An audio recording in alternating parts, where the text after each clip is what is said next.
Hi there, my name is Alex. I'm a nutrition coach and personal trainer, and today's topic will be ectomorphs and bulking.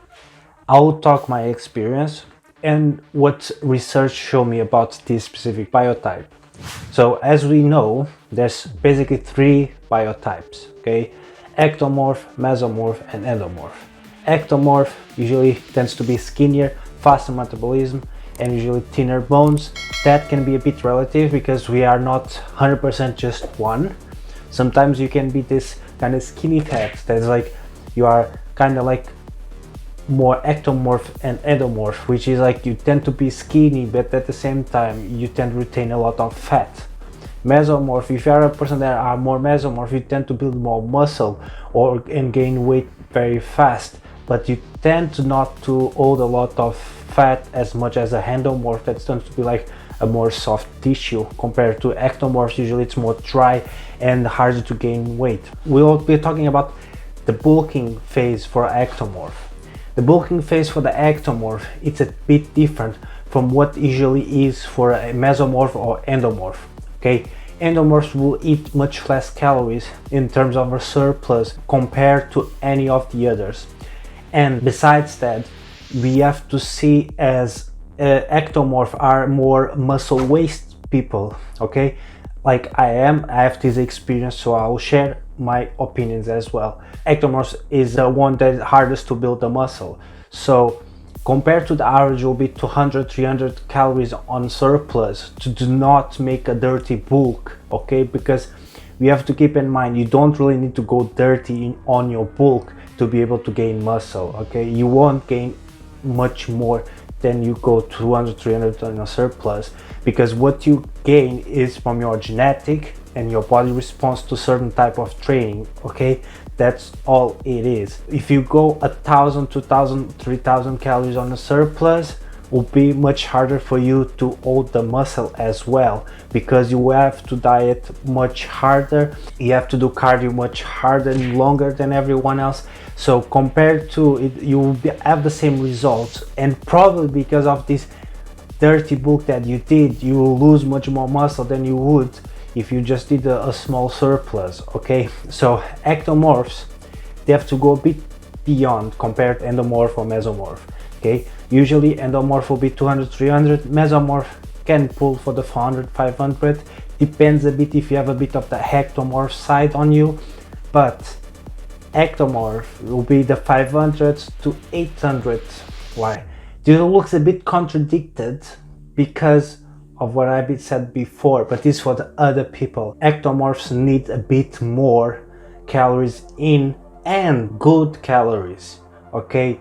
All of this you have to understand. We are more ectomorph, we are more muscle waste people, so we have to eat more than we actually need, and then because of that we may not absorb better the foods as well, okay? We have to see other issues that we may have as well.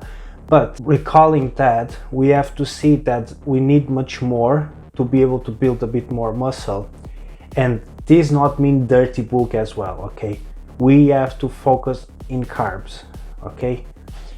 Depending if you prefer a bit more fats or carbs, we will manage it, but other than that, we need to fat the muscle. We have to make it full. You have to try not hold as much fat and fat the muscle so you can have a proper response to the growth. Based in that, we can avoid a bit of the muscle waste in the end, okay, and progress and have proper muscle gains in the end. This is the different thing from ectomorph to other biotypes. Now talking about my experience, my first experience bulking was at the age of 21 when I started doing basically focusing more in bodybuilding side. I actually started with powerlifting a bit, power bodybuilding, aberrate there, but I wanted to bulk up and I didn't know better, so I just did like 5,000, 6,000, even 7,000 calories in leg day. So my dinner would be like 2,500 calories, just like in one meal basically. But this was like, I get a shit ton of fat in the end, but I did gain muscle indeed.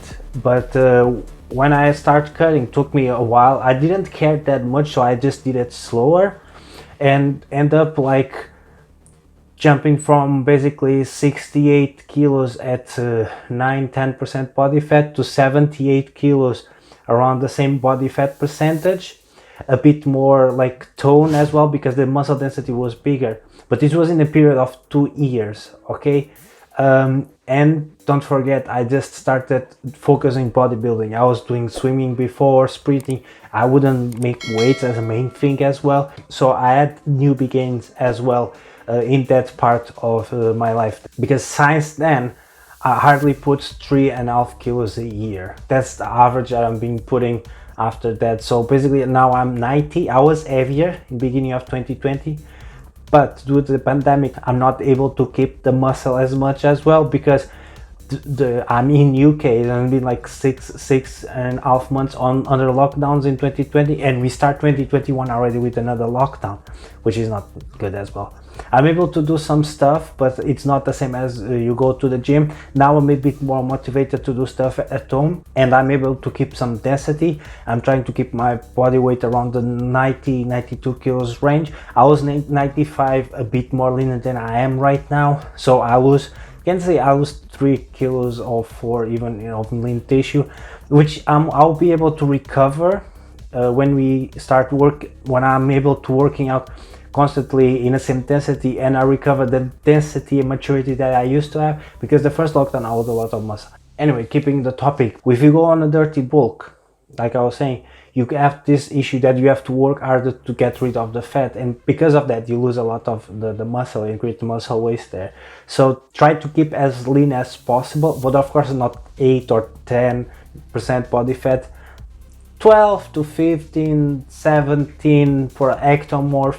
If you are the biotype or more of the other biotypes, just keep around 12 to 15, and depending where you are in your progress, if you are a beginner, if you already have some muscle, if you already are close to your basically goal that you have, the shape that you view as a goal, you don't really need to go in a rigorous surplus or anything, okay? Just keep it close and try to keep it lean. You can fluctuate your calories intake, so you can deficit one day and surplus another day, to kind of main gain, let's say, so you don't get too fat, and at the same time you're able to maintain and gain some muscle. Because don't forget, even if you do the maintenance, there will be a point, if you keep gaining muscle, that will become your deficit.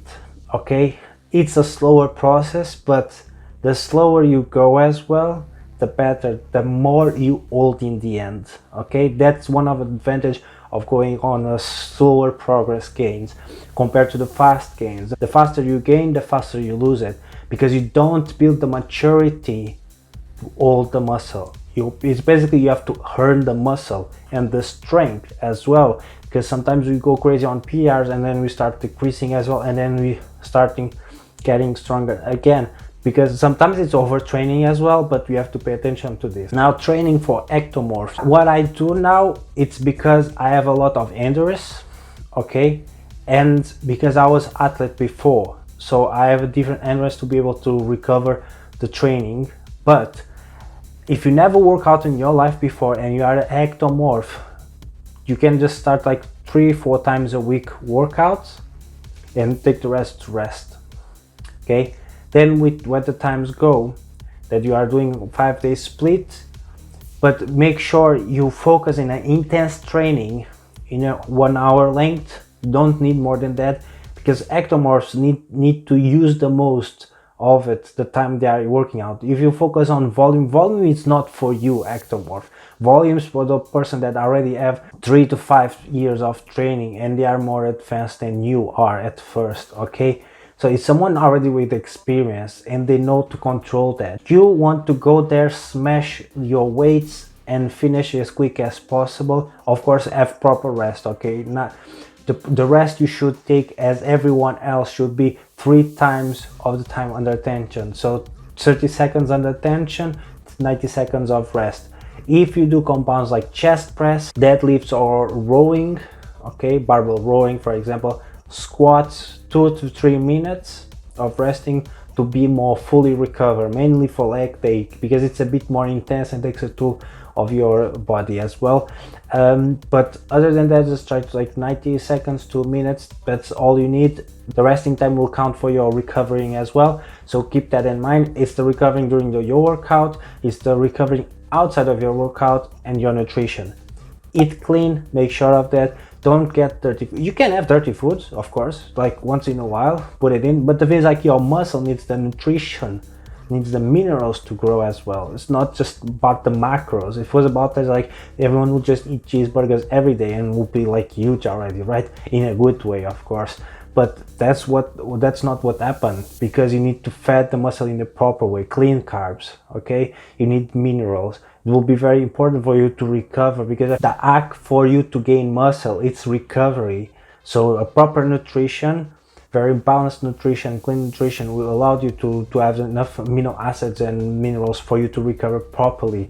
The more you are able to do that, the faster you recover, the faster you gain muscle. That's the way you work. Proper sleep. If you are able to sleep 8 to 9 hours a day, well, let's say 7 to 9 hours a day, depend, everyone's have different needs as well, you are able to build muscle and burn more fat. Okay, there are studies proving that people that sleep 6 hours and people that sleep 7 to 9 hours have the difference of people that sleep 6 hours, they lose weight but they didn't lose body fat. Meanwhile, the people that sleep 7 to 9 hours lose the weight and lose body fat. Why? Because they have proper rest to recover. Okay, and so you have less muscle wasting. Okay, you are able to maintain more lean tissue in the end, compared to the person who don't rest properly.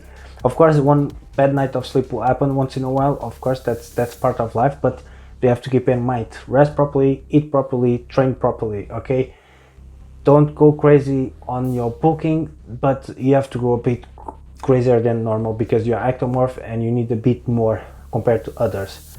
But don't forget, don't go in 1,000 calories per. If your resting metabolic rate is 1,600, it's 3,000 calories the most. Okay, you won't need much more than that. How can you check that? Through the doctor or a bioimpedance machine that will send an electronic signal through your body and will tell you your metabolic rate, etc., like a lot of your information. If your gym don't have it, then you have to go to the doctor to check that. Okay, that's the options that you have available, probably for free as well if you have it in your gym, or limit access. But other than that, only doctors can tell you by testing you, or you can make a simple test, which is 8 to 1,000 calories for 2 weeks, and see in the end of those 2 weeks, if you lose body fat, that means you are on deficit, and if you gain body fat, that means you are in a surplus. Okay, and then based on that, you will increase or lower the calories. Okay, depends on your goal as well, of course. I hope this information can be beneficial for you. This is a part of my experience as well as ectomorph, and the studies that I have seen throughout these years that I've been studying these things about the sport and the dieting as well. I hope you enjoy it. Share it, comment below. Don't forget to like it. If you want to support me or join to my Discord group, you can do it. Just subscribe, and I see you in the next one.